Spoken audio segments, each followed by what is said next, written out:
Hey everybody, it's the Pearson Cusack Real Estate Group. I'm Sean C. I'm Jamie P. And we are here to bring you the month in 5 for June 2022. Hey Silver Triangle, here are the numbers for June. There were 0 new listings. Not much to talk about there. Not much to talk about. There was 1 closed sale though, and it is a goodie. This property was located at 12075 Mountain View Place.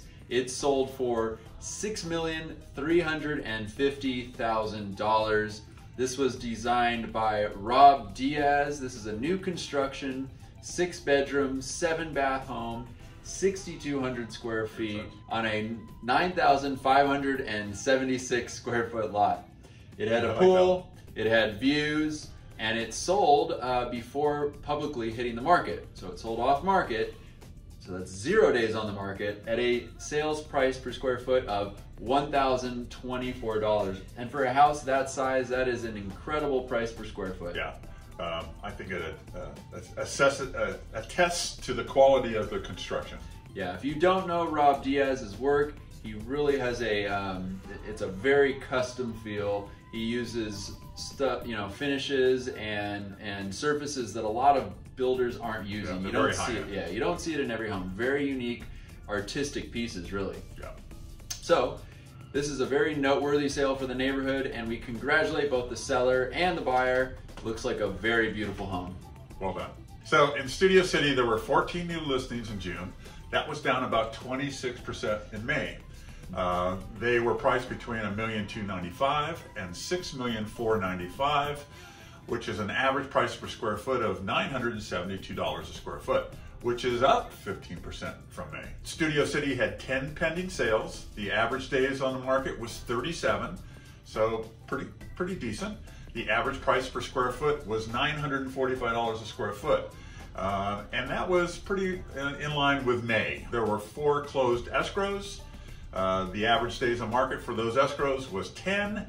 The average price per square foot was $981 a square foot, and that was down just a fraction from the month before.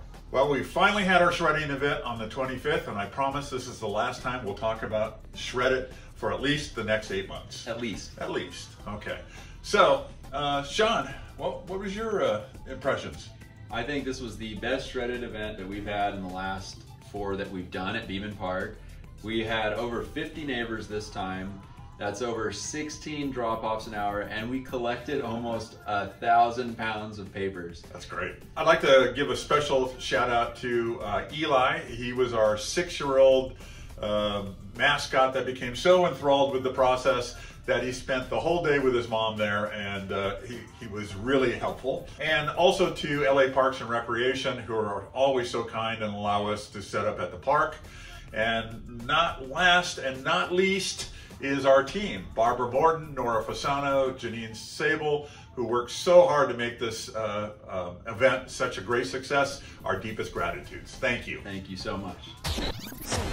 All right, so our June's featured business is actually the Studio City Farmers Market. And I'm gonna let Jamie talk about it because it's got some cool history. Well, I know most of you know about this. It's not a new business in our neighborhood, but it is long established. Was first farmers market was back in 1998. It's held on Sundays from 8 a.m. to 1 p.m., rain or shine. And what I thought was really amazing, and I didn't know this, what the Studio City Farmers Market is a nonprofit, and all the proceeds after expenses are donated back to the community. So it's really a win-win for everybody. That's great. There are some vendors that I really like there that I see every week.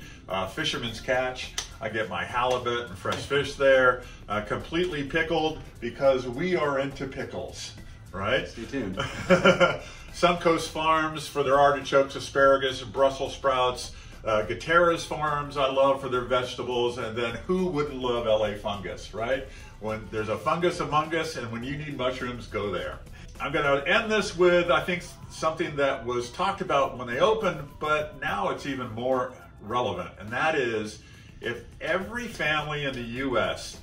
bought locally, ate a meal once a week composed of locally raised meat and produce, the country's oil consumption would be reduced 11 million barrels of oil a week. Wow. A week. And not to mention the health benefits from eating our fruits and veggies. So grab your favorite bag, and Sean and I will see you down there on Sunday.